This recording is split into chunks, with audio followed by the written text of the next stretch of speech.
Usa ang patay human maipit sulod sa usa ka wing van truck nga nadisgrasya sa Josefina, Zamboanga del Sur. Tulo ka kaubanan niini samdan ato sa hitabo. Ani ang report ni Krisa Dapitan. Moni ang kuan portion sa sakyanan kini dili na siya mahitsura kay grabe na ang kabungkag no. Halos dili na mahitsura og nabungkag na kining usa ka wing van truck nga adunay mga kargang furniture human kini madisgrasya sa National Highway sa Barangay Mansanas, Josefina, Zamboanga del Sur, Lunes sa kadlawon.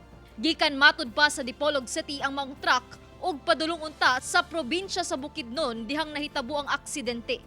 Atol sa aksidente, dead on the spot ang usa ka truckman nga gilang si Rogelio Ledesma Jr.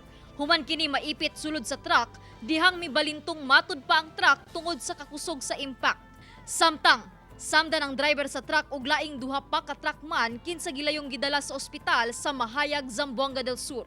Magkaroon po ng mechanical brake malfunction according sa driver na walang yung control ng steering wheel kaya nagresulta po sa pagka-overturn ng sasakyan.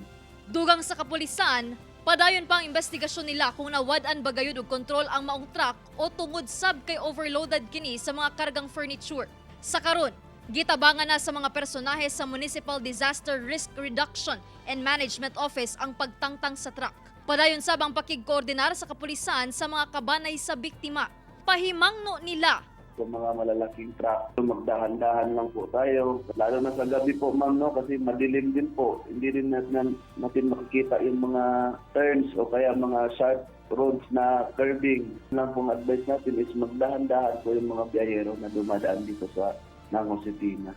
Kauban si Alter Rosales sa kamera. Ako si Krisa Dapitan para sa At Home with GMA Regional TV.